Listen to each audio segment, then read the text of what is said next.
La journée du 11 novembre 2022 était particulièrement chargée pour le président de la République française d'après l'AFP.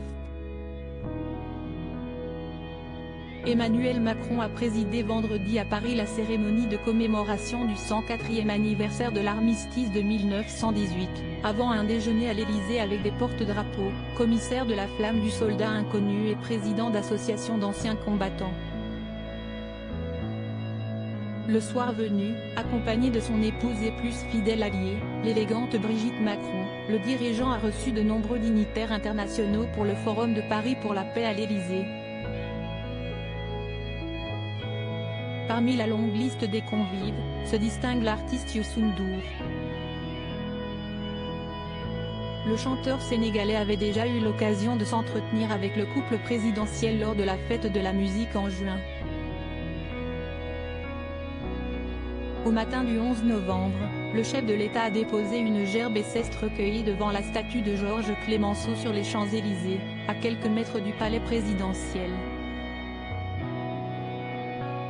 Il a ensuite passé des troupes en revue place Charles de Gaulle puis ravivé la flamme du soldat inconnu sous l'Arc de Triomphe, avant l'appel des noms des militaires morts pour la France depuis le 11 novembre 2021.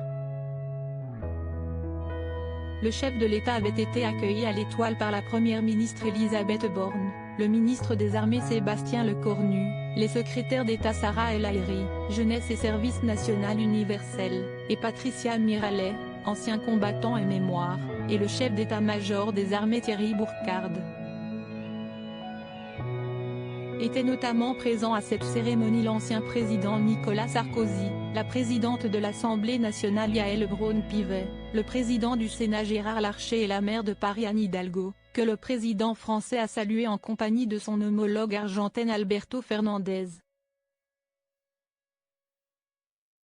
Armistice puis Forum pour la paix. Ce même jour dans l'après-midi, Emmanuel Macron participait au Forum pour la paix qui se tient au Palais Brongniart à Paris, avant un dîner de clôture prévu à l'Élysée.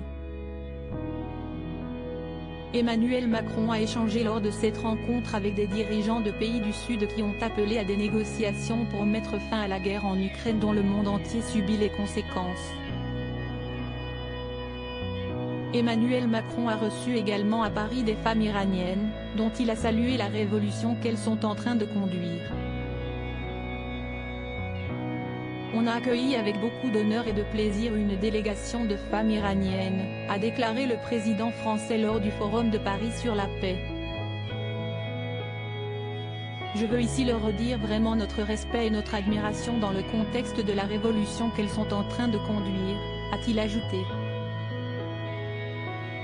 Selon l'Élysée, la délégation était composée de Masih Alinejad, une militante iranienne basée à New York qui encourage les femmes iraniennes à protester contre l'obligation du port du voile, Shima Babaei, qui se bat pour avoir des informations sur son père dont elle est sans nouvelles, Ladan Boroman, cofondatrice d'une organisation de défense des droits basée à Washington, et Roya Piret.